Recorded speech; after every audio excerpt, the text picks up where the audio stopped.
Let's go to the telephone right now. We've been promising a major political announcement this morning.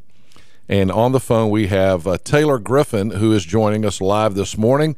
Taylor, of course, ran for the GOP nomination for 3rd congressional seat in eastern North Carolina, which is the seat held for many years by Congressman Walter Jones, narrowly defeated in 2014.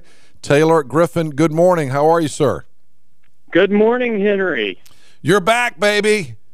That's right. It's a beautiful day for it. There have been a lot of rumors, that you were going to resurface and that you would run again against Walter Jones. So here at 7:46 on Wednesday morning, July 8th, 2015, what announcement do you have for us, Mr. Griffin?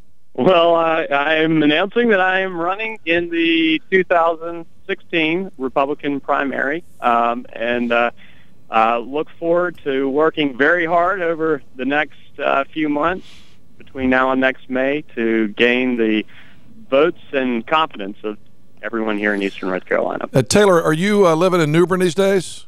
Yes, sir. All right. Now, you were kind of I know you grew up in eastern North Carolina. Refresh our memory on your background.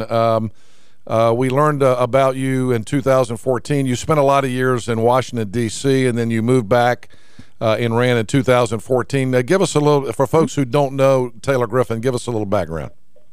Well, Henry, I grew up in Wilson, North Carolina, which is, you probably know, was part of the 3rd Congressional District until they did the redistricting recently, but always felt I was an eastern North Carolinian first, and went to work for Senator Jesse Helms in Washington, which is an incredible privilege to have the chance to work with him, and ended up working with George W. Bush in the White House, and gained a lot of experience, both working in the Senate with Senator Helms and in the White House on the administration side with President Bush, and felt like that was something that I could contribute to eastern North Carolina, and hopefully being able to give us a principled conservative who can be effective for the district, and that's what I hope to do. Now, catch us up on what you've been doing in the last 18 months since we heard. You and I talked on the phone yesterday for the first time since the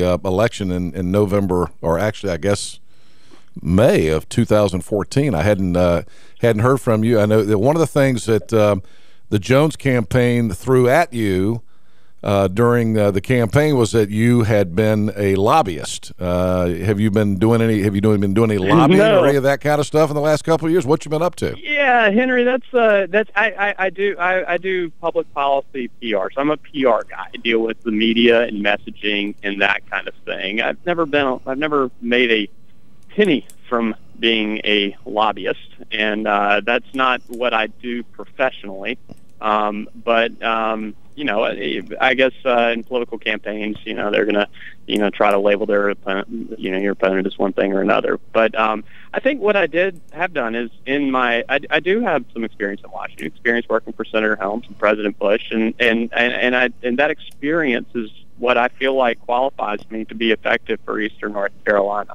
And there are a lot of things that Congressman Jones and I disagree with on politically. But the most important thing here is I've spent the last 18 months, so catching you up, over the last 18 months, I've continued to spend time throughout eastern North Carolina. I've traveled, I think now my odometer's up to 70,000 miles I've put on my car since I started this whole thing. And what I hear from people over and over again is that it's time. It's time for effective, principled, conservative congressional leadership for eastern North Carolina. What do you see, again, if you're just joining us for the first time, this is Taylor Griffin. He's just made an announcement that he is going to run against Walter Jones again in the 2016 GOP primary for 3rd District Congress here in eastern North Carolina. Taylor, what are the campaign issues going forward?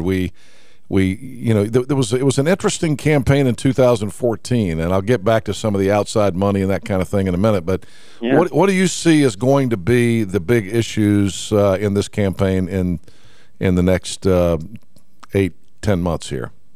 Or how sure. many months Well, will it be? 8 months, I guess. I think at the national level, I think national security is once again on people's minds. We've seen the rise of ISIS. I think that any campaign in Eastern North Carolina, there should be a very serious conversation about national security in the military.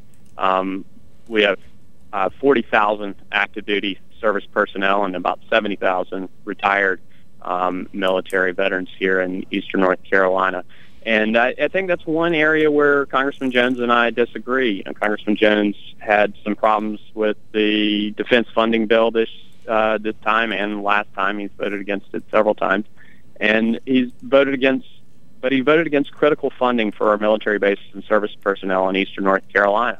I think that as a congressman, it's fine to have some differences, but you are, after all, on the Armed Services Committee charged with writing that bill, and you should be able to influence your colleagues on that committee to change the bill or modify it in ways that you think would be okay. But you can't. You got to support the funding for our military bases and our service personnel and our veterans in Eastern North Carolina. That's one of the things that I disagree with strongly with Congressman Jones. So I think we'll be talking about that a lot. And I think that there's also just an overwhelming desire for people to get Washington out of their business.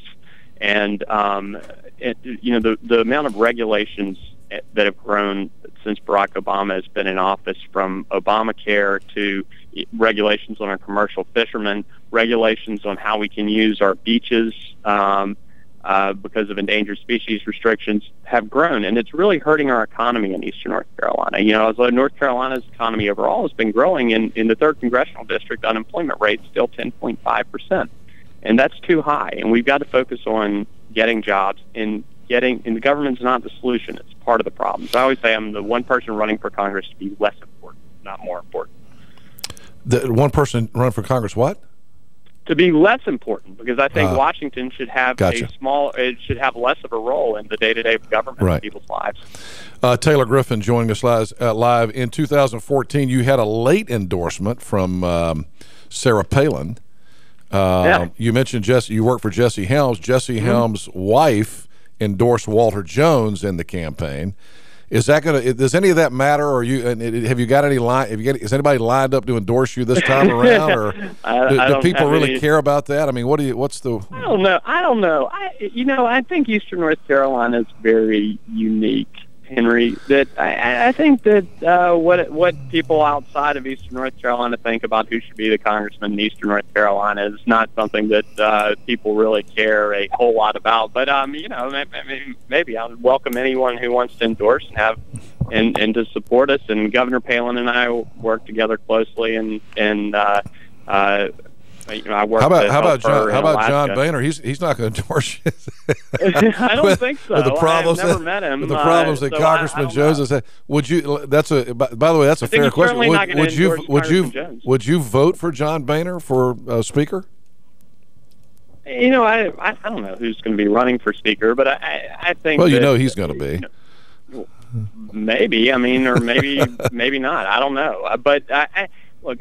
I don't have any allegiance to John Boehner. My allegiance is Eastern North Carolina, and I'd like to see a conservative Speaker of the House. So I would like to see the Republican caucus have more of a conversation about how we make sure that we are able to effectively put conservative principles through. And, these decisions are generally made among the caucus, and then everybody goes and votes together on the floor. So how you vote on the floor doesn't really matter. It's what you do in the caucus, the conversation that you have in the caucus that determines who's going to be the speaker. And we'll see, Henry. I'm not going to commit to how I would vote on an election that I don't know what it's going to look like right now. But I will say that I'm not doing this for anyone except for people in Eastern North Carolina, and whatever I feel is best for Eastern North Carolina is what I'm going to do. Taylor, I've got like 30 seconds. Sure. Last time around, it was over $1 million spent on this race.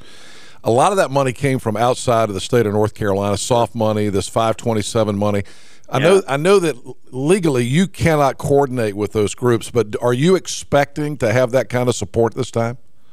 I have no idea, Henry. I really don't, and I didn't know, I didn't know that was going to happen last time. That was it was a surprise to me as well. And it's a double-edged sword, because there are people who are running their own campaign who have a lot more money than you do as the candidate, and but are working to help. And but at the same time, they can have a different message and a different strategy than you do. So. Right. It's Gotcha. not something that I have in the strategy or how we thought about this before, and I don't think it is this time. We just got to run the campaign we're going to run and let the chips fall where they may. Taylor, we're out of time. Congratulations. We'll be following the campaign. Get you in the studio. I'm sure as we get closer to, I guess this primary will still be in May. I was thinking earlier, because they're still trying to decide when the presidential primary. None of that's been decided yet. But I think looks like it's going to be mid-March. We'll be talking more. Thanks for doing your announcement on our show this morning. Hey, you're very welcome, Henry, right. and it's a pleasure to talk to you. Right. Taylor Griffin now in the race, on like Donkey Kong against Walter Jones.